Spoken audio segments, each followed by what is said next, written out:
Hi everyone, welcome to another episode of Sing Together, Learn Together. Today I'm super excited because I have my brother, Hello. Adam Diaz, here as a special guest. If you've seen our previous episode, you may have seen us do a reaction video. Once before. Right? Yes. Yeah. Adam Diaz is a chart-topping songwriter and music producer. He's worked with many of Hong Kong's top recording artists such as Eason Chen, Tan Yik-sun, Jin Lee, Edmund Leung Hon Mana, Carrie Ng, Yufei, Ryan Ho. He's also an original founding member and songwriter and guitarist of the Hong Kong band Dear Jane, with whom he released 2 albums, right? Yeah. Later on, he also joined the punk rock band Hard Pack as the lead guitarist, and he also produced Hard Pack's highly successful farewell album, Never Be the Same. So could you tell us a little bit about what are some of your recent projects? Recent projects, well, I've been working a lot behind the scenes lately. Sort of project management and consulting work, working with new artists who are basically looking to launch their music careers. What I do is kind of like work behind the scenes and sort of coordinate that for any artist. So it sounds like you're this one-stop shop for, right? For an artist wanting to break out into the Because music the scene. process for releasing an album is quite complicated. I was an artist before I signed to record labels myself, so I sort of had the experience of from being in front of the camera and also to being behind the camera and also dealing with the music business aspect. I want to talk a little bit more about some of the challenges new artists face. The challenges that face an independent is obviously going to be funding. So that's one of many aspects you got to consider. If you are signing to a record deal, the challenge in the beginning would be ensuring that you have a fair enough of a record contract. And often we don't even know what the jargon is, right? An artist might not even know what the implications are of some of the terms. Yes. Maybe some even professionals may not know because there's so much room for interpretation sometimes. And then there's the third category of someone who's trying to get into the business, I think, at least from my experience, is joint venture types of collaborations where, let's say, an artist brings their own quality, their own music, and then they find, say, a music producer or maybe a studio owner or maybe a potential artist manager who basically says, let's team up and you bring what you bring, I bring what I bring, and let's try to build something here. With a big major record label, you're just dealing with the record label, Yes. and obviously the team internally with that. But with a joint venture type of deal where there could be multiple people putting their Yes. resources into this, then you're dealing with different a lot of different companies. moving parts. If you're doing independent, of course you have all the freedom in the world. You don't have to deal with so many people's opinion. They say, oh, you have to lose 10 pounds before I help you out, or you're not singing well enough. So which in some cases, in many cases, it's very subjective. What is singing well? Exactly. Eventually, sometimes, And also with subjectivity, with things like that, you're talking about also song restrictions, like choices Yes. of. They would say, look, I need you to plug this song, but it may be totally out of your identity. Like, let's say you are really into Green Day and they force you to be Britney Spears. Do you know what I mean? I mean, yeah. So, that's. I find that hard to imagine how that would work out. Yeah, Green Day cross Britney Spears. From what I understand, would you say that if you do that third option, which is the joint venture option, in some ways you actually still retain a lot of creative control, because obviously the people who are investing in you are investing in you, and they're pooling a lot of resources specifically to you, as opposed to a major record company who are actually dividing their resources amongst many different artists. That's one of the things as well. You don't know when it's going to be your turn in a record label. In a joint venture, I think there'll be more sort of like an urge to get it done because you may be the only one on their roster. And they want the return, obviously. And they want the return. Yeah. So how did you break into the scene as a music producer? I basically had a dream. I wanted to do canto punk rock. I had this vision, and I found a few friends, put them together, and created what was basically the beginnings of Dear Jane. In the beginning, I recorded all the demos. How did you record that, actually, out of curiosity? Where did you record it? I recorded it on my computer in my bedroom. All the band members in Dear Jane actually didn't know each other, the original members. So I actually got them all together. So that's interesting that you got into a record deal that actually allowed you to do all of your own producing. Yes, we're lucky. I think the execution of the demos enabled us to basically build the trust with the record executives to know that we sort of know what we're doing. Essentially, the ideal scenario is that you go into a record deal, say if you're going to be signed as an artist, but you go in with some kind of demo that already illustrates or demonstrates your unique style and the kinds of music that you want to produce, as opposed to singers, and this happens all the time, who get signed and come with zero idea of how they want to be presented, how they want to present their music out in the world. And that's actually very, very challenging, even for me when I work with students of that nature. And they always ask me, how do I have more style? And that's a tough one to miraculously come up with them. And it really does take experience. Maybe cheesy, but a lot of profound thinking. It's true. Like, that's not cheesy at all. You have to know who you are as an individual. Exactly. In commercial music, I mean, a lot of things have already been done already, quite honestly, right? So I think all the more you have to it's going to take a little bit of extra effort to really create or craft or hone a very unique sound. But I think that's why that self-reflective piece, that part of really knowing who you are and really understanding yourself makes a big difference. Yes. Because there will never be another you, Yes, yes. So aside from music producing, I know you also develop talent, which we talked about. And so you work with undiscovered singers, and we talked about mentoring them through the entire process of becoming an artist.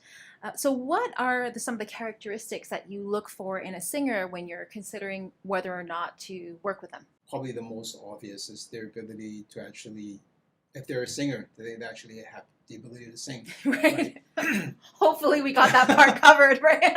That is kind of important. It sounds like we're poking fun or joking, but it is such a cold hard fact. A lot of people may have told you could sing, but you don't know until you really deal with professionals that they say, such as yourself, who are vocal teachers, and you could provide the most objective opinion, right?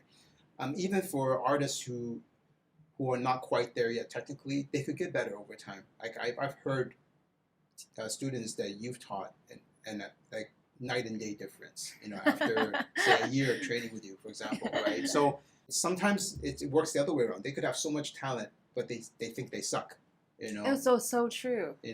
I think the next thing that for me that's really important is their attitude.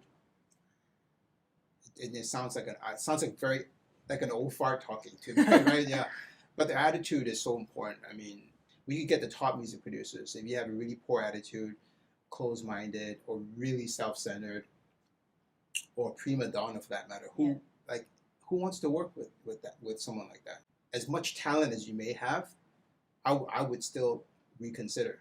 And I think there is a difference between knowing who you are and knowing what you want and knowing the vision that you have and being totally inflexible. The reason why you will want to work with people is because they can see things that you as an artist might not be able to see. Yes. And provide you with the best advice. Yes. To give you the best chance of moving forward to achieving your goals. Yes. So I know that you most recently worked with a new artist, Lewis. Right? Lewis, yes. Yeah, and you created a song for him. You found a song for him, and actually you shot the MV as well.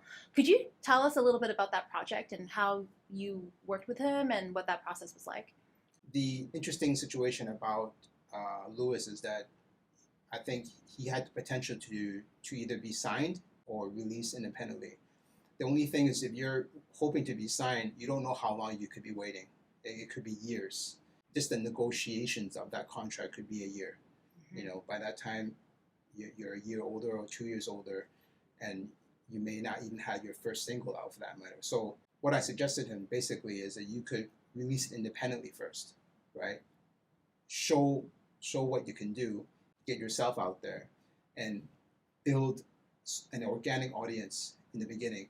Nurture your fan base over time, and imagine now the bargaining chips that you have if now you're working with a record label that say wants to do a joint venture with you or take you on to be one of their artists. From your point of view as a music producer, what advice would you give a singer who is new to studio recordings that might help them to navigate that relationship between a singer and music producer, and how to make that process a lot more efficient? The artist has to hopefully has a rapport with the music producer, because if it becomes like a very cold relationship, like, oh, record this now, okay, that's it, okay, we're done, goodbye type of, then it's, you can imagine the dynamic, the magic that should happen in the studio may not happen as organically. So you're saying that in order to get rapport, one of the ways would be to meet with the Just hang producer out, beforehand, talk. Yeah, and not just that's the best case scenario. It's rather than like the first time you first meet. time you're Yeah. recording a song, and then Yeah. like you literally, Even a phone conversation would be better than yes, nothing. I think it's too important. You could be in there doing 50 takes, you know, and if you're feeling, oh man, I'm really wasting everyone's time here, and if the producer doesn't even communicate with you, or tells you, no, it's cool, don't worry, you know, because you for some whatever reason you guys are not sort of clicking, it's hard to create something that's very impactful. And obviously the second thing I would say that's as equally as important is actually being able to perform the song, which is hiring someone such as yourself, a vocal teacher. You don't want to spend time learning how to sing it. You have to already know how to sing it. It's about getting the best take by that point in time. As a vocal coach, one of the things that I've encountered is students, singers who are signed artists, getting songs that they're asked to sing that they just can't sing. They maybe will spend hours and hours, days and days at the recording studio and finally getting it, and then they have to promote it and have to sing it live, and they're like, I can't sing it the way that I sang it Yeah. over a week in the vocal recording studio. That becomes really challenging. Yes. I want to switch gears a little bit and talk about the Hong Kong music scene. For those of you who might not be familiar with the history of the Hong Kong music scene, back when our parents first started out as performers, Hong Kong pop music was incredibly, incredibly influenced by music from North America. We're talking about like the golden era music. I'm talking about the 50s and 60s. Elvis, Beatles, Motown, basically whatever was popular in North America during the 50s and 60s. Hong Kong audiences were right up in there. But I think things really started to shift around the 1970s, and that's where what we know of as cantopop music essentially originated from, which is in the 1970s. But if we flash forward to today, it seems that when it comes to the younger generations, I feel like we're starting to see another shift away from cantopop music. Younger generations now seem to be listening more to music outside of Hong Kong, mainland China. We're listening to Japan, songs from Japan, Korea, Taiwan. So as a person who works behind the scenes, what advice would you give to a new artist who is based in Hong Kong but who may want to break into the industry during this interesting climate of shifts? Obviously, the shift that you mentioned has probably been happening for quite a while already. And my own personal advice for people in Hong Kong that are trying to get sort of their career, or basically launch their career in music, I would say right now is the best time to do it. Right now. Really? Yeah, I think so. Why do you need to be anywhere to be international? That's true. To be very honest, right? This doesn't really only apply to Hong Kong, obviously. For example, there are a lot of successful YouTubers in Hong Kong who are based in Hong Kong, but have a very international fan base. That's true. So I'm thinking Absolutely. that is literally what you could do in the music side of things. If you're not a YouTuber, let's say vlogging on a regular basis, you could be a music artist, still based in Hong Kong, using the internet as a vehicle to get your work out there, and then hopefully tapping in or building up an audience that's probably predominantly North American, in the North American continent, right? If that's where you want to be. Yes, the North American. Yeah, exactly. That's where you're focusing. But sometimes you may not even have a particular focus. You may want to just get your music out there, and then you may be huge in Germany for all that matter. You don't know. That's true. Definitely, it's a great time to release your own stuff right now, I think, because there are no more gatekeepers as like in the in the earlier days. You have a lot of gatekeepers basically tell you whether you're good enough, and then I'll sign you and then launch your music career. But right now, you could totally create your own audience. So as a final question to wrap up this interview, what kind of artists would you like to see coming out of the Hong Kong music industry? Or put it another way, what do you think is lacking in the Hong Kong music industry? What is the market ripe for? Personally, what I would like to see, I would like to see more rap, hip hop. I know friends in the industry who are quite prominent hip hop figures in Hong Kong, but I think the scene could use more. I enjoy hip hop. I actually listened to a lot of hip hop before I started listening to Green Day. And Britney Spears. And I think rapping in Cantonese is quite difficult. It is challenging. It's so challenging to sing in Cantonese. Yeah, I think there's a lot of talent out there that probably they just need to meet the right joint venture guy or the right project manager guy. Right. It almost sounds like if you want to become an artist and you want to break it into scene, you almost have to think of yourself as a startup.